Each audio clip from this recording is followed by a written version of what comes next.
4. Suara Budaya Sulawesi Selatan. Assalamualaikum warahmatullahi wabarakatuh. Shalom, selamat pagi, salam sejahtera. Om Santi Santi Om, Namo Buddhaya, salam kebajikan. Sahabat budaya, seperti tadi janji Richard Ferdinand ya, kita udah memberikan informasi bahwa pagi ini kita akan membahas mengenai kualitas tanah dalam Lontara Akbolang ya. Dalam program Mosaik Budaya bersama narasumber kami Ibu Hunaini SSMSI selaku dosen Departemen Sastra Daerah Fakultas Ilmu Budaya Unhas selaku narasumber kita. Dan langsung aja kita menyapa dulu beliau. Assalamualaikum warahmatullahi wabarakatuh. Ibu. Waalaikumsalam warahmatullahi wabarakatuh. Iya, selamat pagi. Kabar baik Ibu ya, mohon izin. Alhamdulillah. Iya, amin. Iya. Ibu boleh kita langsung mulai ya, Tabe. Ya, boleh. Iya, oke. Iya. Ibu Hunaini, bagaimana sejarah dan filosofi Lontara Akbolang sebagai panduan dalam memilih tanah untuk mendirikan rumah, khususnya di masyarakat suku Bugis? Jadi sebenarnya pada masyarakat Bugis dahulu ya, dalam mendirikan rumah, jadi tidak sembarang begitu saja dalam mendirikan rumah di atas tanah yang mereka miliki, tetapi mereka melihat bagaimana unsur-unsur yang terdapat di dalam tanah itu ya, mulai dari letak, kemudian warna, kemudian rasa, lalu bau dan sifat, mereka semua mempertimbangkan ya. Jadi kalau mendengar saja ini memang sifatnya rumit ya. Kalau kalau kita mengikuti pendirian rumah yang berdasarkan di dalam Lontara, tentu mengikuti berbagai macam proses-proses, mulai dari perbuatan tindakan, kemudian aspek-aspek yang bersifat simbolis ya. Jadi ada banyak kita bisa melihat misalnya letaknya, mereka harus memperhatikan tanah-tanah yang sifatnya misalnya ketinggian ya, kerendahan, kemudian ketinggian arah ya. Jadi maksudnya ada arah timur, arah barat, arah selatan, atau arah utara. Jadi ada banyak ya pertimbangan-pertimbangan di dalam hal memilih tanah ya. Jadi kalau yang edisi-edisi pembahasan sebelumnya kita akan melihat bagaimana arsitekturnya. Ini kita akan melihat bagaimana tanah ya, kualitas tanah yang ditempati mendirikan rumah Bugis ya. Jadi sebagaimana kita tahu bahwa ini kalau kita berbicara tentang Lontara, khususnya tentang Lontara Akbolang, jadi Lontara itu adalah semacam catatan-catatan penting yang memuat tentang sejarah dan kebudayaan yang ada di Sulawesi Selatan. Nah, terkhusus dalam hal ini adalah Lontara Akbolang. Jadi Lontara Akbolang itu adalah semacam catatan-catatan penting bagi Panrebola atau Panrita Bola yang terdapat di dalam Lontara Akbolang, khususnya dalam hal mendirikan rumah. Jadi biasanya ini dituliskan berbagai macam pengetahuan dan pengalaman-pengalaman bagi Panrebola maupun Panrita Bola. Jadi ada dua jenis di sini yang biasanya memandu masyarakat Bugis di dalam melihat tanah-tanah yang baik atau tidak baik untuk mendirikan rumah. Jadi adalah yang namanya Panrebola dengan Panrita Bola. Jadi kalau Panrebola itu adalah orang yang ahli di dalam arsitektur rumah. Kemudian Pandrebola, jadi di samping ahli di dalam arsitektur rumah, juga masalah upacara-upacara atau tindakan-tindakan simbolis itu dipandu oleh kedua orang yang berpengalaman ini ya. Jadi Pandrebola dengan Pandritabola. Jadi kalau memang Pandrebola itu tidak berkaitan dengan upacaranya, tetapi Pandritabola itu unsur-unsur yang berkaitan dengan seluk-beluk tentang rumah, mereka tahu semua ya. Jadi ada mulai dari pencarian lokasi, kemudian pemancangan tiang pertama itu biasanya dipandu oleh oleh Pandritabola ya. Jadi kalau kita melihat ini ya di dalam Lontara Abolang itu misalnya keadaan tanah, ada berbagai macam posisi ya tanah yang dianggap sangat ideal, dianggap sangat baik atau tidak baik untuk mendirikan rumah. Jadi salah satunya adalah tanah Umporong Eso ya, artinya tanah arah hadapan terbitnya matahari. Jadi posisinya bisa dilihat, dikatakan di dalam Lontara bahwa tinggi di bagian barat, rendah di bagian timur. Itu artinya bahwa tanah tersebut itu kurang bagus karena pembuangan di kerendahan di sebelah timur itu artinya arah pembuangan rezeki.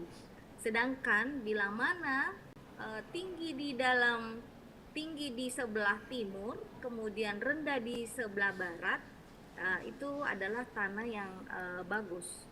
Jadi tanah Tabe Umporong Eso berarti kerendahan di bagian timur, ketinggian ke arah barat.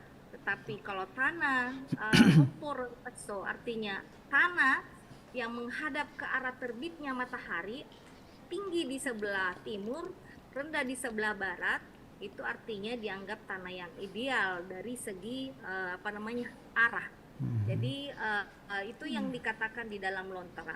Kemudian macam-macam dari tanah itu ada banyak ya penamaan ya. Di samping tanah Umporong Eso, ketinggian tanah Umporong Eso, Tabe Umporong Eso itu diperlawankan ya. Jadi ada dua.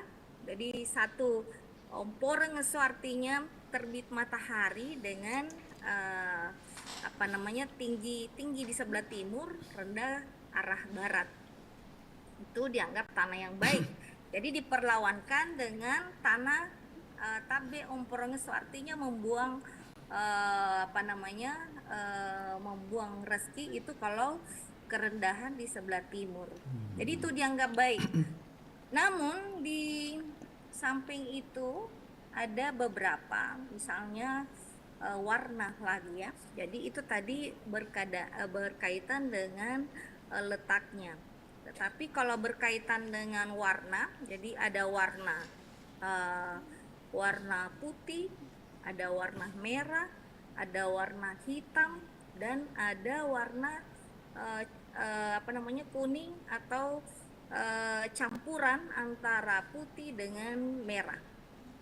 Nah, saya melihat bahwa dari jenis tanah seperti yang dikatakan di dalam Lontara Abolang, jenis tanah yang kurang bagus ya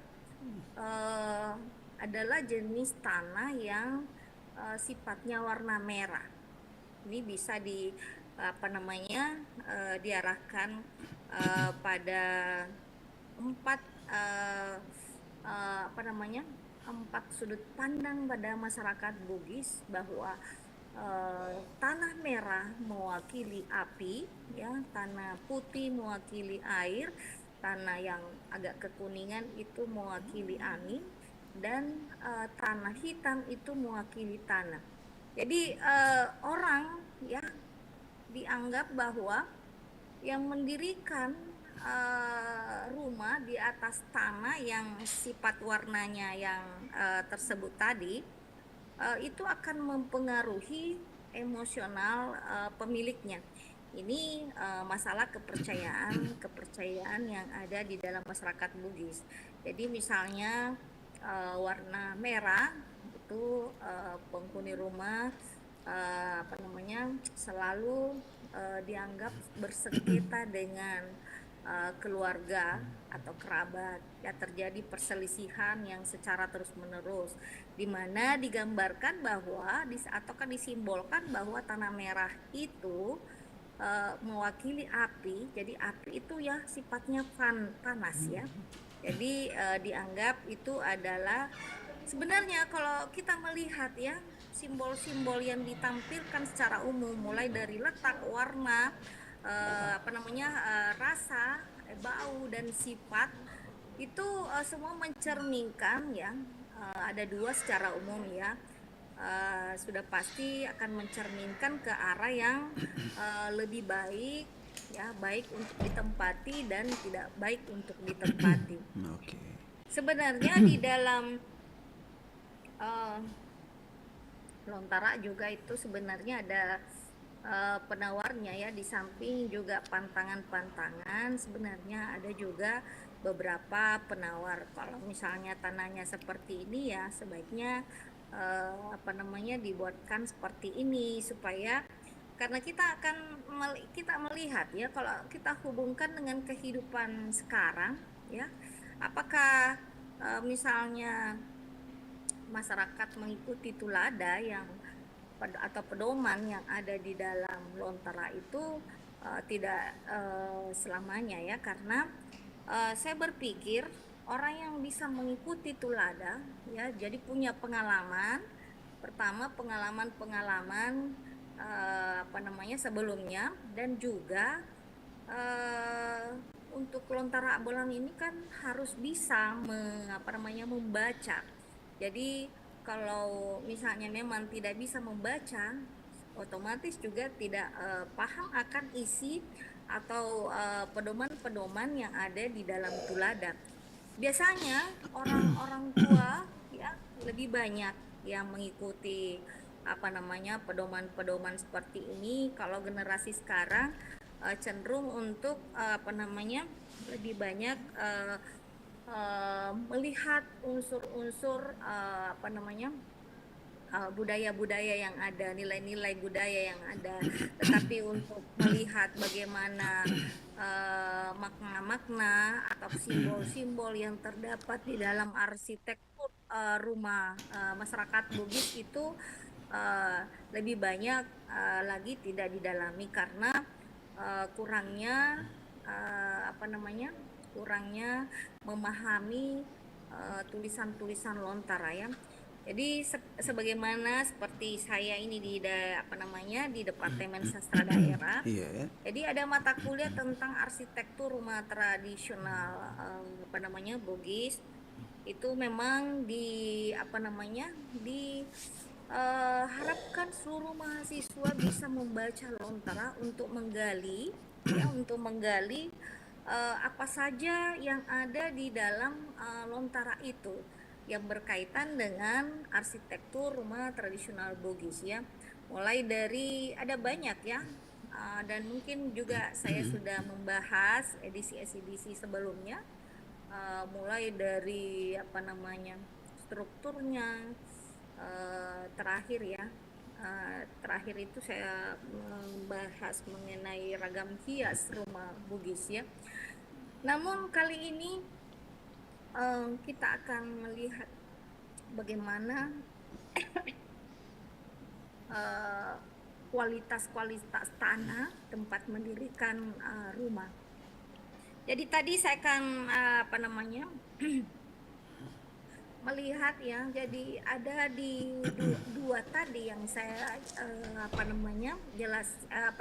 sebutkan, ada tanah Omporengeso dengan tanah Tabengengeso ya. Jadi Tabeng Omporengeso. Jadi ada dua. Jadi itu adalah diperlawankan antara baik dengan yang tidak baik. Kemudian karena tata letak ini memang sifatnya umum ya, sifatnya umum pada tata letak tanah. Sebenarnya baik itu di apa namanya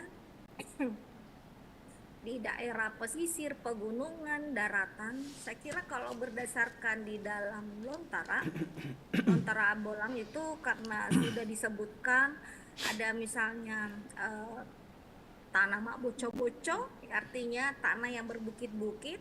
Itu dari segi bentuknya itu sudah sangat mewakili ya dari semua unsur keadaan tanah. Kemudian ada tanah Makapra, ya tanah Makapra itu ya tanah yang seperti nampan ya, eh, seperti nampan ya, jadi permukaannya rata. Jadi ada juga namanya tanah Malempong, artinya tanah kubangan ya. Jadi tanah kubangan saya melihat juga itu ada sebenarnya unsur baiknya bila mana kubangannya di tengah, kemudian tidak membuang ke arah pinggirannya. Jadi kalau misalnya lubang tengahnya itu dianggap apa namanya, bukan berlubang ini agak rata, tetapi ada seperti apa namanya, agak kurang rata di bagian tengah ya.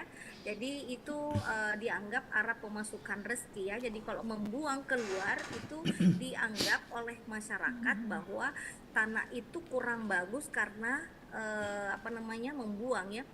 Jadi ada penafsiran ya, pernah saya meneliti di dalam masyarakat juga, dia mengatakan bahwa ada sejenis tanah yang sifatnya eh, sama halnya dengan bentuk kucing yang mendekam ya, jadi malekumio, jadi mendekam seperti kucing. Jadi bagaimana kucing kita kalau melihat kucing mendekam itu artinya arah ekor, kaki dengan kepalanya itu meninggi, kemudian bagian punggung itu apa namanya, membuang ya. Jadi dikatakan oleh masyarakat bahwa telu apolengena, artinya satu tiga yang datang, satu yang keluar, artinya tiga pemasukan tetapi satu keluar,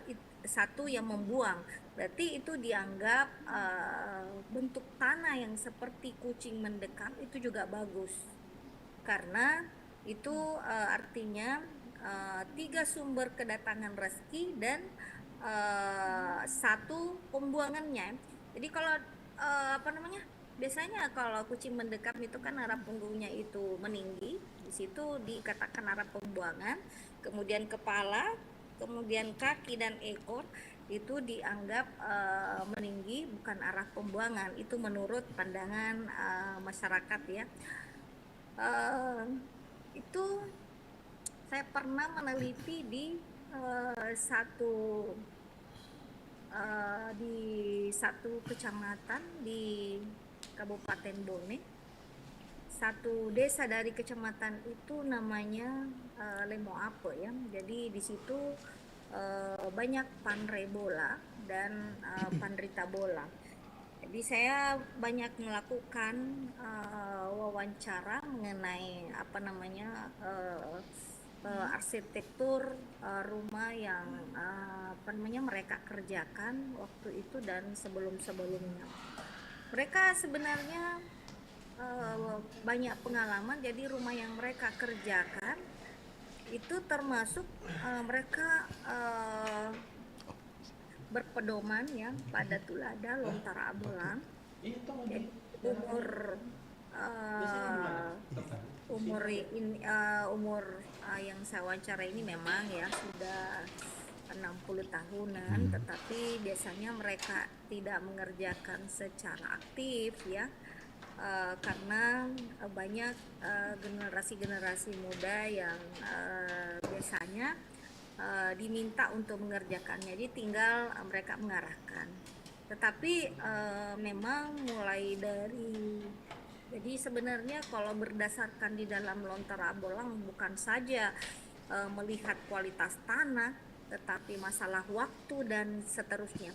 Jadi sama halnya eh, bahwa eh, melihat keadaan tanah, apakah itu bagus ya, baik untuk mendirikan rumah, seperti menciumnya baunya empuk ya, rasa pedis, rasa bau cuka. Itu memang ada kriteria-kriteria di dalam Lontara bahwa ini adalah tanah yang kurang baik, ada tanah yang baik untuk dijadikan rumah ya. Jadi misalnya eh,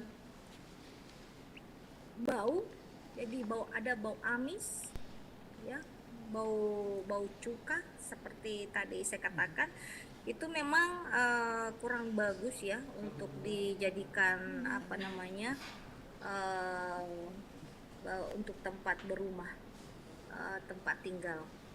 Jadi begitu juga rasa, jadi ada rasa pedis kalau apa namanya, kalau dicium, apa namanya, dijilat ya, sorry.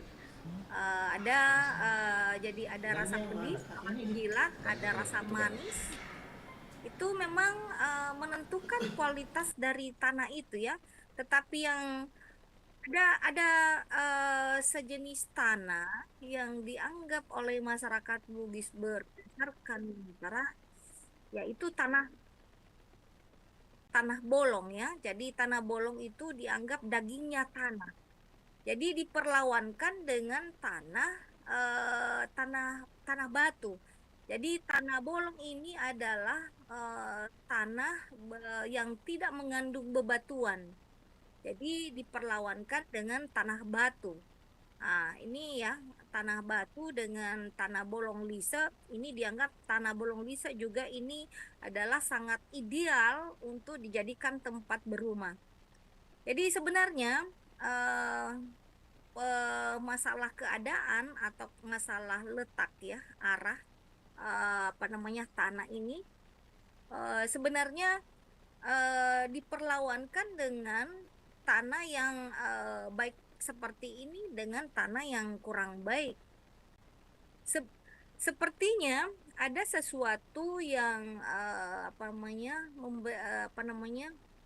diperlihatkan pada kita bahwa eh, bagaimana misalnya tindakan-tindakan orang-orang Bugis Makassar di dalam eh, mempraktikkan tindakan-tindakannya ya. Jadi biasanya apa namanya, orang atau masyarakat Bugis yang akan mendirikan rumah biasanya dipandu oleh pandrita bola atau pandre bola. Jadi dalam hal ini, ketika misalnya sudah apa namanya, sudah ditentukan bahwa ini adalah lokasinya bagus ya, tempat mendirikan rumah, maka didatangkanlah pandrebola untuk menggaris tanah tersebut ya, sebagai bentuk tindakan simbolis ya. Jadi mereka apa namanya, menggaris, lalu apa namanya, menggali ya, menggali sebatas sebatas siku ya. Jadi mulai dari ujung ujung jemari sampai dengan siku. Itu tingginya digali seperti itu, kemudian dirasakanlah, kemudian diambil segenggam, lalu dicium dan dijilat.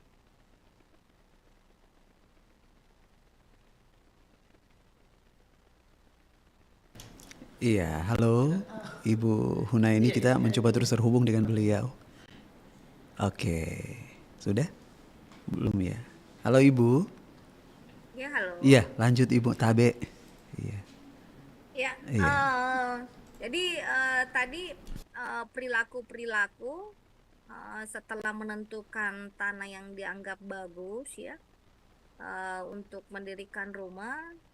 Tadi saya jelaskan bahwa digalilah sebatas siku, kemudian diambil tanah segenggam, lalu dijilat dan dicium.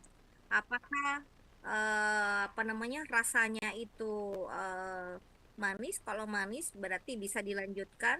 Kemudian kalau rasanya kecut, itu biasanya dihentikan dulu. Mungkin ada ritual-ritual lagi yang akan dilakukan untuk menentukan bagaimana kualitas rumah itu lebih banyak baiknya atau memang lebih banyak kurang baiknya.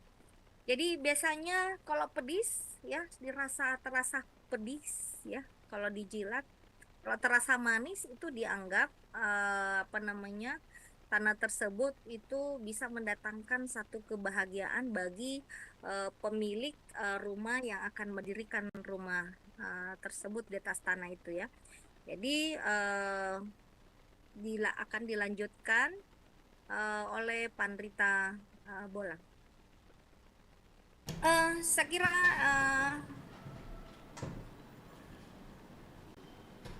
itu yang saya bisa sampaikan sehubungan dengan apa namanya, eh,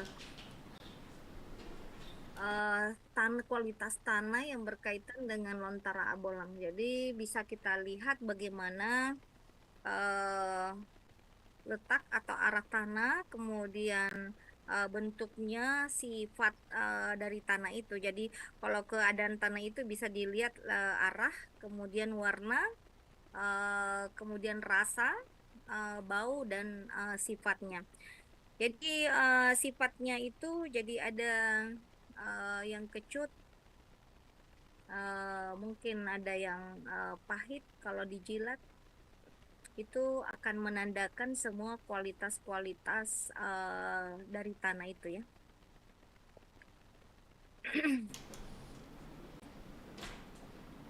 Oke, Baik. Ibu. Ya. Iya, sudah sangat lengkap sekali Bu ya.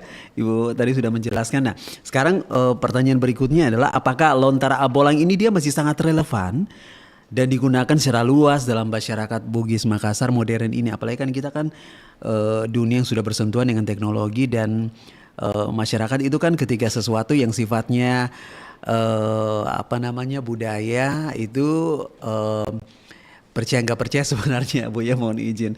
Nah, apakah itu masih relevan digunakan dengan kehidupan khususnya untuk suku Bugis yang mereka hidup sekarang sudah dalam dunia Ya, modern Tabe? ya tentu yang apa namanya, yang menggunakannya tentu pada masyarakat Bugis. Nah, kalau kita berbicara tentang masyarakat Bugis, kalau dikatakan terlalu apa namanya digunakan secara luas ya, mungkin kita bisa melihat apa namanya perbandingan-perbandingan yang menggunakan dengan yang tidak ya. Karena kalau kita melihat ya antara di daerah perkotaan dengan di daerah pedesaan ini sungguh sangat miris ya. Kalau di daerah perkotaan mungkin kalau di apa namanya di depan jalanan-jalanan utama itu eh, agak jarang kita melihat bentuk-bentuk rumah Bugis ya.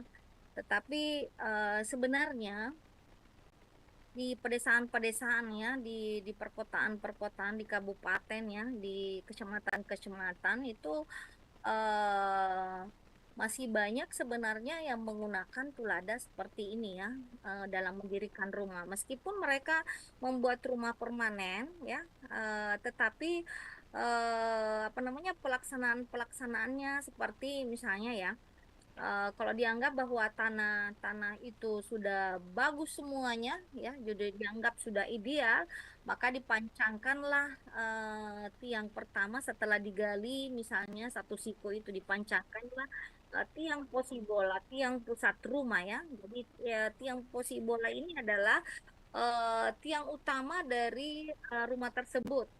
Hmm, kita bisa melihat bahwa kadang-kadang ini di perkotaan ini kan sudah jarang kita menemui ya di kota-kota besar ya di Sulawesi Selatan seperti di Makassar ya. Eh, Jarang juga kita menemui ya apa namanya rumah panggung. eh Lebih banyak kita menemukan rumah permanen ya, rumah permanen. Tetapi di dalam pelaksanaan ya, meskipun rumah permanen, mereka dalam pelaksanaannya masih menggunakan pedoman-pedoman tulada, misalnya adalah misalnya di dalam apa namanya pembangunan rumah pertamanya itu yang dianggap sebagai tiang utama ya. Misalnya mau menanam apa namanya besinya ya, yang pancang pertama itu diberikanlah misalnya kelapa, gula ya rasa manis sebagai unsur-unsur kebahagiaan ya. Jadi sebenarnya harapan-harapannya dalam pendirian rumah apa namanya pendirian rumah itu ya rezekinya banyak, kemudian banyak berkahnya, tidak selamanya mengandung susah. Ada banyak harapan-harapan yang berkaitan dengan kehidupan ya, kehidupan ini. Jadi tidak selamanya terjadi perselisihan di antara kerabat. Itu loh mereka harapan-harapan. Mengapa mereka menanam seperti itu ya, berbagai macam benda-benda ritual ya, seperti ada misalnya apa namanya kemiri ya, kemiri ya, dua itu semuanya menyimbolkan bagaimana agar di dalam rumah tersebut itu ada keharmonisan, ada kebahagiaan, ada keseimbangan rezeki yang diberikan oleh Allah. Jadi memang kita melihat setelah Islam masuk di Sulawesi Selatan memang turut mempengaruhi pandangan masyarakat Bugis ya. eh, Terhadap pandangan-pandangan yang lama. Jadi ada yang melakukan satu perubahan-perubahan yang berkaitan dengan Islam, seperti halnya misalnya arah saja. Kalau dulu arah rumahnya atau arah tanahnya bisa saja menghadap ke seluruh penjuru mata angin. Tapi setelah Islam masuk di Sulawesi Selatan, itu lebih banyak menghadap ke arah yang dianggap arah penghidupan, bukan arah kematian. Jadi kalau arah kematian itu mereka menganggap arah utara itu kurang bagus karena arah apa namanya kematian ya, arah ketika orang meninggal itu biasanya dibaringkan menghadap ke apa namanya ke utara ya, kepalanya di bagian utara. Kemudian itulah yang dianggap arah-arah yang kurang bagus. Sekalipun di dalam aktivitasnya itu tidak ingin menghadap ke arah utara. Apapun itu dia tidak ingin menghadap ke utara karena dianggap arah kehidupan atau tongeng itu adalah arah misalnya arah selatan, arah timur, arah barat itu dianggap sebagai arah kehidupan ya. Jadi kecuali itu sudah terpengaruh oleh apa namanya ajaran-ajaran Islam ya. Jadi sudah terpengaruh apa namanya setelah Islam masuk di Sulawesi Selatan. Jadi kalau dianggap relevan ya, saya kira di masyarakat-masyarakat pedesaan karena kalau di masyarakat perkotaan saya lihat itu lebih banyak apa namanya rumah-rumah permanen ya, rumah batu. Sekalipun misalnya atapnya masih yang apa namanya eh, apa namanya itu timpak lajaknya itu ya masih ada identitas ya, sekalipun tidak semuanya menandakan. Padahal sebenarnya ada banyak orang-orang dari Jawa itu meneliti tentang arsitektur rumah Bugis. Ini sebenarnya rumah Bugis ini adalah tahan gempa ya, mampu bergoyang karena rumah Bugis itu apa namanya juga bisa dibongkar pasang jadi bisa apa namanya dipindah tempatkan ya jadi bisa misalnya dari satu kecamatan dipindah ke kecamatan yang lain apa namanya dicarikan lagi tempat yang lebih bagus kalau misalnya rumah itu ingin dipindahkan lokasi ya. Jadi ada banyak ini jadi rumah tidak sama dengan rumah batu ya, memang sifatnya permanen, tidak bisa dipindah-pindahkan. Sementara rumah ini ya. Jadi ini adalah satu kelebihan orang apa namanya? Kelebihan-kelebihan dari rumah panggung ini. Nah, di samping itu juga rumah panggung ini ya ada banyak sebenarnya keistimewaan ya, keunikan yang mereka miliki orang-orang Jawa setelah penelitian di Sulawesi Selatan ya. banyak menyebut bahwa rumah orang Bugis itu adalah ukurannya itu adalah ukuran enak-enak. Ya, mengapa dikatakan dia ukuran yang enak-enak? Karena dia adalah ukuran-ukuran dari perempuan pemilik rumah itu ya. Jadi mulai dari tingginya, tinggi tiang dari badan rumah sampai ke atap, kemudian persoalan kamarnya juga itu sebenarnya ukuran-ukuran perempuan ya. Jadi ada yang dari ukuran-ukuran itu ya mungkin ya saya pernah membahasnya ini ukuran payudara, ukuran kepala, ukuran perut itu sebenarnya menyimbolkan makna-makna tertentu ya, harapan-harapan tertentu mengapa simbol-simbol itu yang dijadikan ukuran-ukuran pada ukuran-ukuran rumah. Jadi memang ya di sini realistis salah satunya kalau apa namanya tinggi tiang saja ya dari tanah itu satu kali berdiri, satu kali duduk bersila. Itu artinya kalau masyarakat pemilik rumah ini berjalan di bawah rumah, kepalanya tidak tertumbuk oleh apa namanya badan rumah ya. Jadi itu sangat logis ya. Namun ukuran-ukurannya ini sebenarnya banyak menyimbolkan ya eh, nilai-nilai budaya yang ada di dalam masyarakat Bugis. Demikian pula mengenai tanah ya. Jadi tanah ini tidak kalah dengan bagian-bagian lain dari arsitektur rumah tradisional Bugis.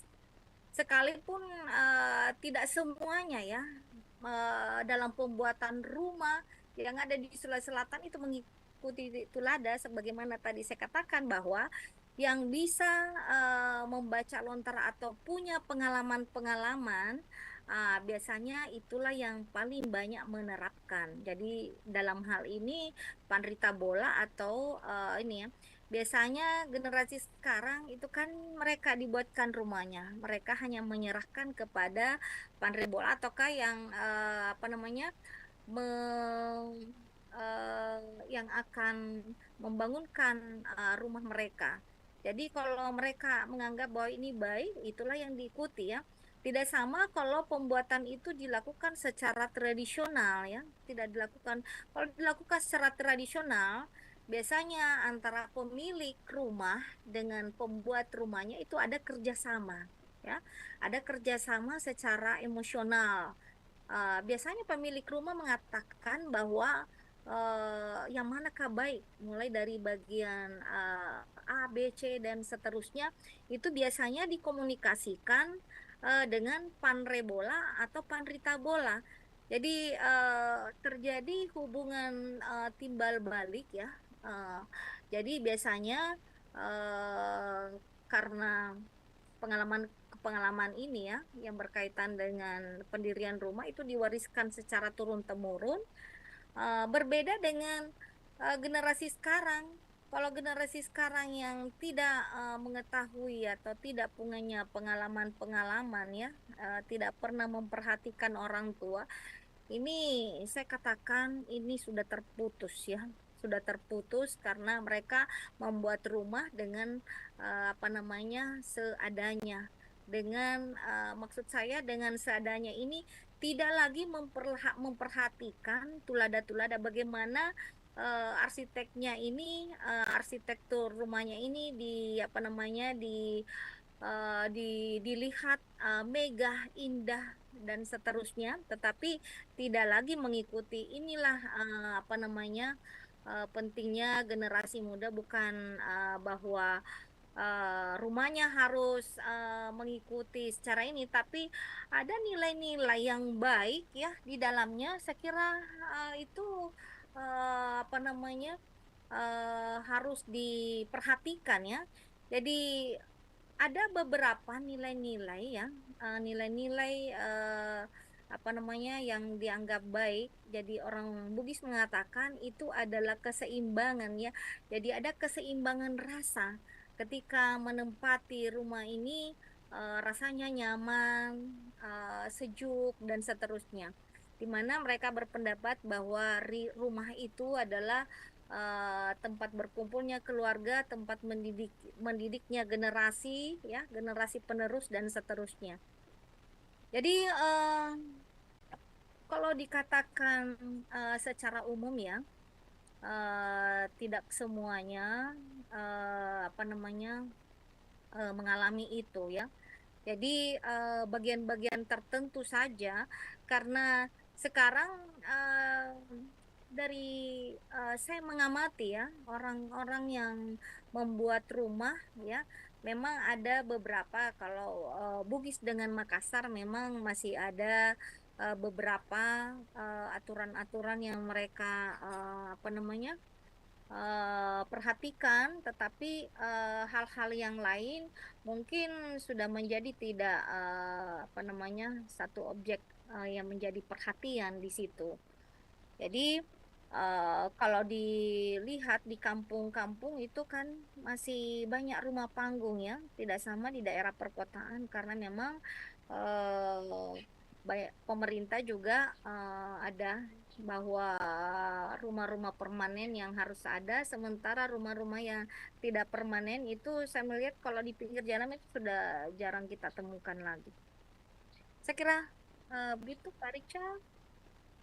Ya, Ibu, ini sudah sangat lengkap sekali, luar biasa sekali, Ibu. Tapi mohon izin ini apa namanya harapannya Ibu untuk sekaligus juga closing statement kita di hari ini. Harapannya untuk menjaga Lontara Abolang ini tetap lestari di masyarakat Bugis. Sekaligus closing statement kita hari ini, tabe Ibu.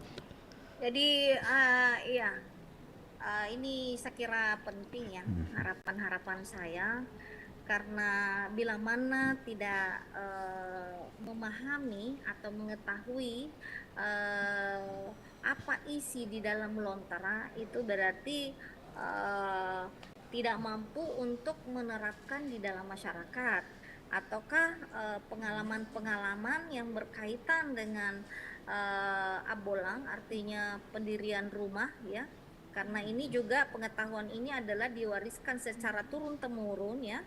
Uh, Kalau misalnya ini tidak dilakukan, uh, itu lambat laun memang akan menjadi satu apa namanya punah ya.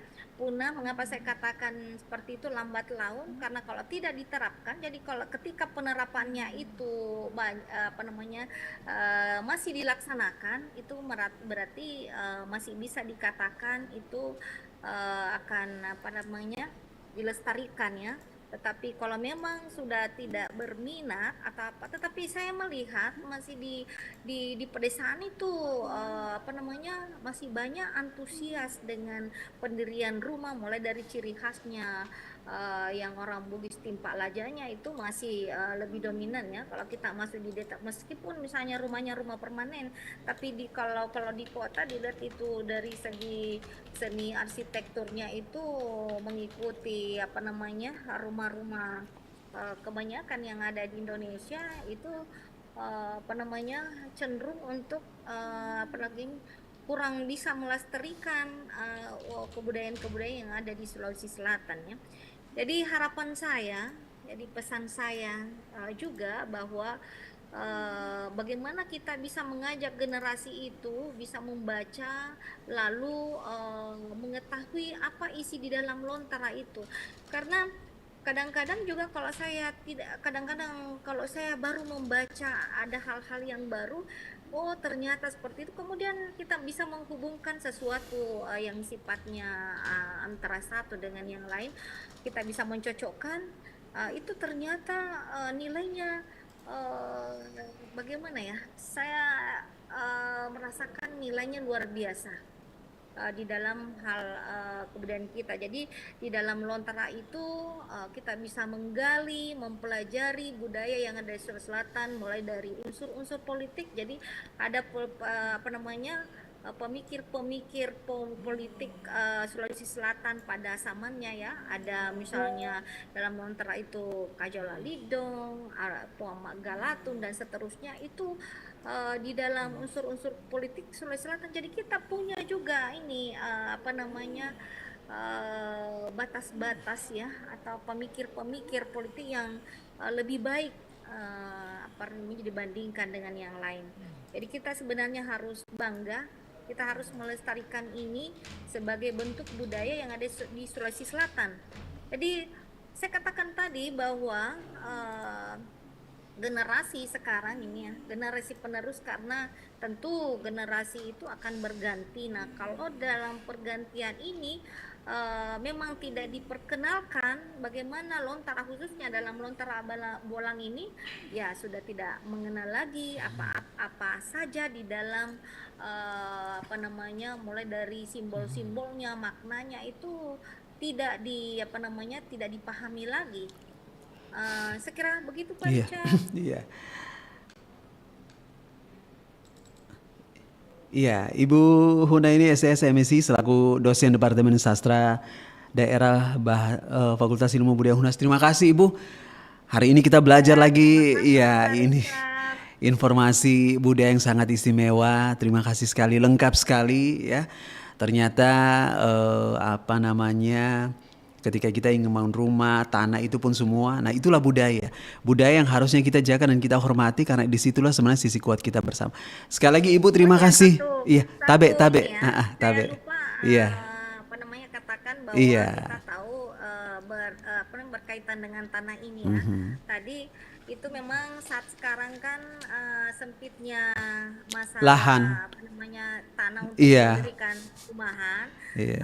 Nah, setelah Islam masuk di Sulawesi Selatan itu biasanya diniatkan yang baik saja, sekalipun mereka misalnya ada tanah merah, tanah ini, tapi karena mereka hanya punya itu, tidak ada yang lain, ya apa boleh buat. Biasanya dia meniatkan kepada sesuatu yang baik. Amin. Ya, dengan harapan bahwa Allah Sang Pencipta itu memberikan satu kebaikan di dalamnya.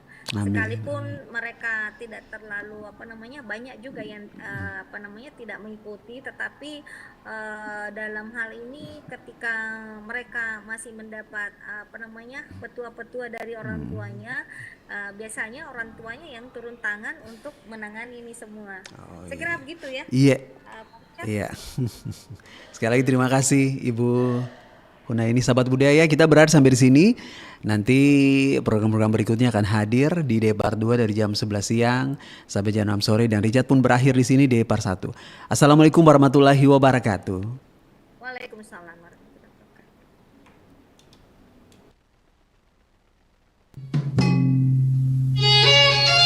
Mozaik Budaya. Suatu ketika seorang anak baru saja menyelesaikan sarjananya dan berkeinginan untuk menikah. Saat mengutarakan keinginan si anak kepada bapak, bapaknya pun berkata, "Nak, bisa jeki menikah asalkan bisa meki kelilingi dapur 7 kali."